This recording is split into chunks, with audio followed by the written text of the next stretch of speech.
Let's begin with the truth that most people overlook. Your mind is not automatically on your side. It's not built for happiness, fulfillment, or clarity. It's built for survival. The human brain evolved to keep us alive, not to make us peaceful. That means it constantly scans for threats, real or imagined. It reacts, it worries, it assumes the worst because from an evolutionary perspective, assuming danger helped us stay alive. But in the modern world, that same mechanism can become your prison if you don't learn to master it. You wake up in the morning, and before your feet even touch the floor, your mind is already running, reminding you of yesterday's problems, the things you didn't do, the fears about tomorrow. It's like a river that never stops flowing.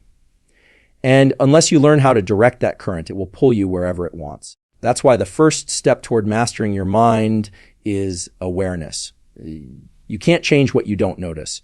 You can't redirect what you're not conscious of. When neuroscientist Andrew Huberman talks about the mind, he often begins with awareness, not motivation, not positivity, not even action. Because awareness is the foundation of control.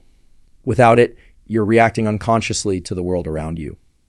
Think about it. How many of your thoughts today were truly your own, and how many were automatic patterns, habits of fear, self-doubt, or distraction? Every time you catch yourself lost in a spiral of thought and simply notice it, you've taken the first step toward freedom.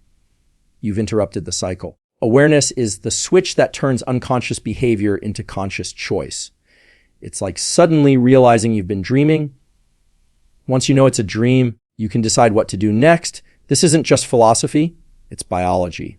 Your prefrontal cortex, the part of your brain responsible for decision-making and self-control, only activates when you are aware. When you drift through life unconsciously, you're operating mostly from your limbic system, the part of your brain that reacts emotionally and instinctively. Awareness flips the balance. It brings your higher faculties online. That's why practices like meditation, breath work, and controlled focus are so powerful. Huberman often emphasizes the connection between visual focus and mental state. When you narrow your visual focus, like staring intensely at a single point, your brain enters a mode of alertness and concentration. When you broaden your gaze, letting your eyes relax and take in the full field of vision, your nervous system begins to calm down. Your body and mind are wired together. How you use one affects the other. So awareness isn't just about thinking differently, it's about sensing differently. It's learning to recognize when your body is tense, when your breathing is shallow, when your thoughts are racing. Each of these signals tells you something about your mental state. And if you can detect them early, you can intervene before they control you. Imagine you're in an argument and you feel anger rising. In that moment, your body is preparing for battle. Heart rate increases, adrenaline spikes, your vision narrows. Most people let the emotion take over. But if you can pause, notice what's happening physiologically, take a breath, and redirect your focus, you've just shifted from reaction to control. That's the essence of awareness in action. Huberman often says, the body informs the mind. Awareness isn't purely mental, it's embodied. The breath, the eyes, the posture, all of these are tools for self-regulation. When you control your state, you control your behavior. And when you control your behavior consistently, you change your life. But awareness also has a philosophical side. It's the realization that you are not your thoughts, you are the observer behind them. The voice in your head isn't you, it's a stream of conditioned patterns built over years of repetition. The real you is the awareness watching all of it unfold. And once you experience that separation, even for a moment, something shifts forever. You begin to see that your thoughts are just events passing through consciousness. You can watch them come and go without being dragged by them. This is why awareness is not passive. It's the most active state you can be in. It demands presence. It demands honesty.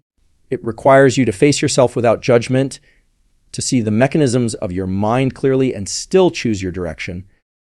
Because when you can observe without reacting, you're free to respond with intention. Start small. Throughout your day, catch yourself. Notice when you're lost in thought, when your attention drifts, when emotions hijack your body. Don't try to suppress them, just notice. That simple act of awareness, repeated often, begins to build a new habit, the habit of presence. Over time, you'll find that your mind no longer pulls you as easily. You'll have moments of clarity in chaos, moments of calm amid noise. That's what mastery feels like, not the absence of thought, but the ability to choose which thoughts deserve your attention. Your mind can be your greatest ally or your most relentless enemy.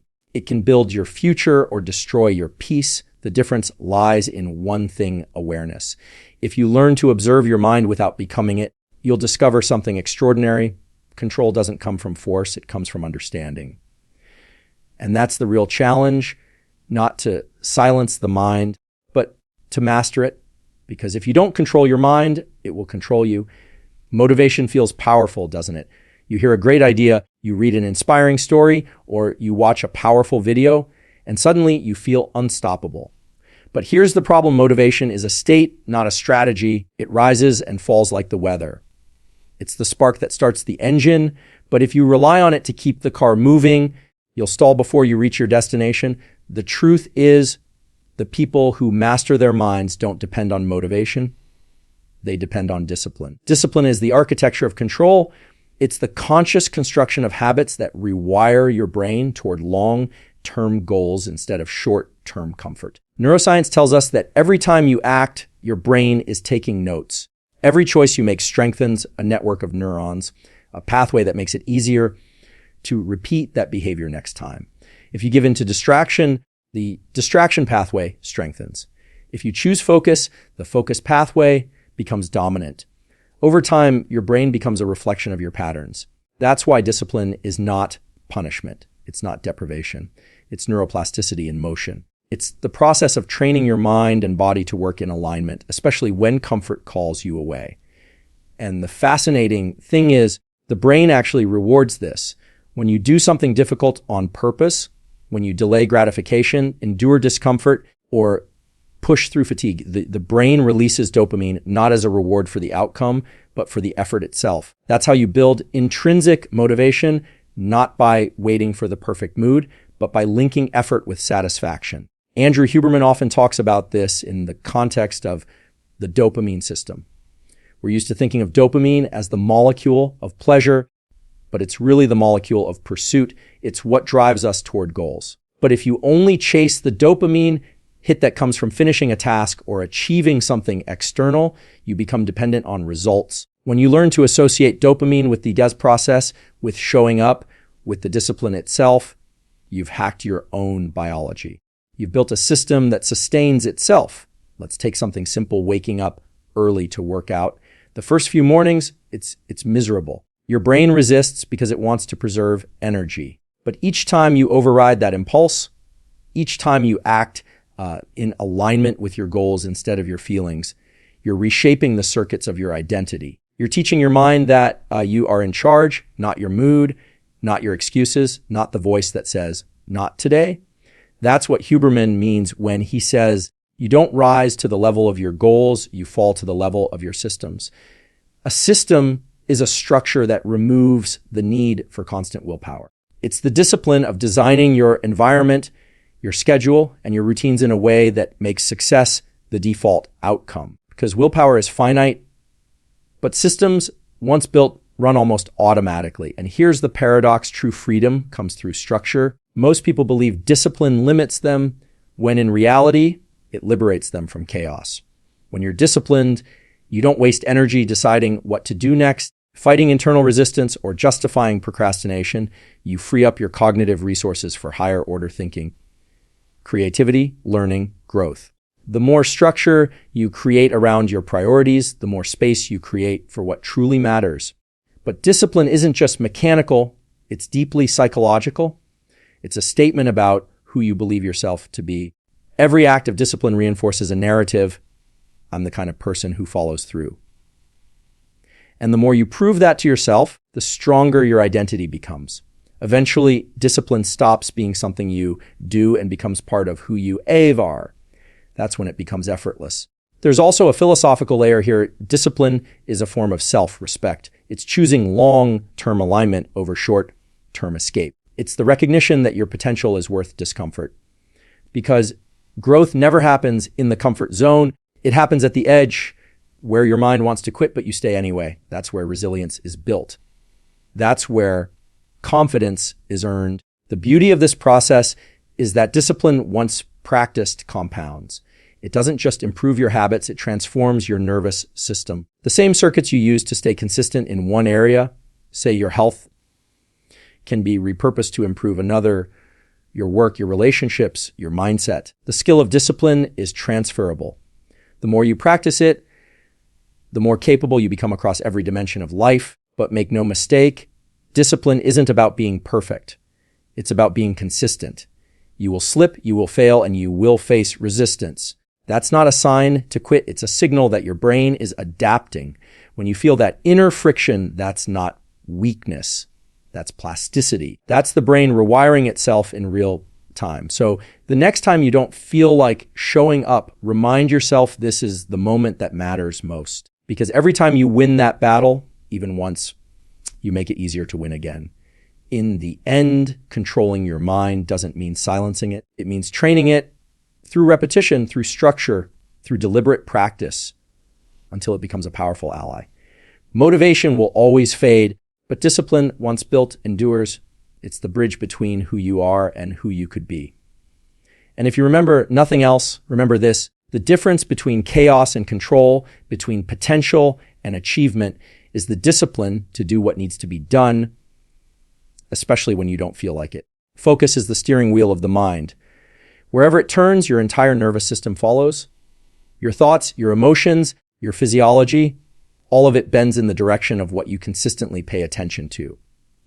Most people don't realize how literal that is. Your focus isn't just a mental event, it's a biological one. The brain's attentional networks are tightly connected to emotional regulation, hormonal balance, and even your perception of time. In simple terms, what you focus on doesn't just change what you see, it changes who you are in that moment. Andrew Huberman often emphasizes this point through a simple but profound concept: your visual system and your mental state are inseparable. When you narrow your visual focus, locking in on a single target, your brain engages its alertness circuitry. It shifts you into a state of action, urgency, and precision. When you expand your visual field, when you let your gaze soften and take in the periphery, the parasympathetic system activates, calming your body and mind. In other words, how you look determines how you feel. And that extends far beyond the eyes. It's a metaphor for how we experience life itself. Think about it. When you fixate on a single problem, your entire internal world contracts around it. Everything feels urgent, intense, and overwhelming. But when you step back, widen your perspective, and view the situation in context, suddenly your emotional state changes. You create space to think, to plan, to breathe. That's focus in action, not the blind intensity of obsession, but the intelligent management of attention. The truth is, your focus is your most valuable resource, yet it's also the one you give away most easily. Every notification, every scroll, every random thought that steals your attention is training your brain to be scattered. And a scattered mind cannot lead a focused life, because the brain learns whatever you repeatedly do. If you constantly shift your attention, you're literally wiring yourself for distraction. But if you consistently direct it toward meaningful work, intentional goals, deliberate stillness, you rewire yourself for control. This is where psychology meets philosophy. What you focus on becomes your reality, not because reality changes, but because perception shapes experience. Two people can live through the same situation. One sees opportunity, the other sees defeat. The difference isn't the event, it's the lens through which it's viewed. Focus is that lens. That's why controlling your focus is about more than productivity. It's about identity. Every day, your focus decides which version of you gets stronger. Focus on fear and you train anxiety. Focus on growth and you train resilience. Focus on gratitude and you train contentment. The brain doesn't distinguish between what's real and what's repeatedly rehearsed. Whatever you give attention to becomes the dominant pattern. This is also why visualization, when used correctly, is such a powerful tool. Huberman often explains that visualization activates many of the same neural circuits as actual experience. The brain doesn't fully differentiate between imagining a task and performing it. When you repeatedly visualize success, not in a superficial, wishful way, but with precise sensory detail and emotional engagement, you're literally priming your nervous system to execute that outcome more effectively in real life. But there's a crucial distinction here. Focus isn't about ignoring reality or pretending everything is perfect. It's about directing your attention toward what you can influence instead of what you can't. It's not escapism, it's leadership, mental leadership. Because if you allow your attention to be captured by every fear, every criticism, every temporary setback, you're handing over control of your inner state to the external world. And once that happens, the world dictates your behavior instead of your values. Controlling your focus also requires energy, literally. The neural mechanisms behind sustained attention draw heavily on glucose and oxygen. That's why sleep, nutrition, and physical exercise are not just lifestyle choices, they're cognitive investments. When your body is compromised, your ability to direct attention collapses. You can't focus your mind if your brain's chemistry is imbalanced. Huberman calls this top-down control, the prefrontal cortex guiding lower brain structures. It's a skill, and like all skills, it improves through practice. The practice starts small. Take 5 minutes to focus on your breath or on a single point in your visual field. Notice how quickly your mind wanders and then gently bring it back. That act of returning again and again is the training. Each time you do, you're strengthening the neural pathways responsible for sustained attention. Over time, this discipline spills into every area of your life. You become more present in conversations, more deliberate in actions, more resilient in adversity. Philosophically, focus is the essence of consciousness itself. You can't experience life in its fullness if your attention is constantly fragmented. A focused mind perceives depth in art, in nature, in relationships. It sees patterns, meaning connection. It finds stillness where others find chaos. That's the power of trained focus. It turns noise into clarity. So when you think about controlling your mind, understand that it begins and ends with where you place your focus. Because focus drives perception, perception drives emotion, and emotion drives action. Control your focus, and you control the chain reaction that shapes your entire experience. And maybe that's the simplest, most profound truth of all. Your focus is your life. What you repeatedly attend to is what you become. So guard it. Direct it. Choose it with intention. Because if you don't control your focus, something else will.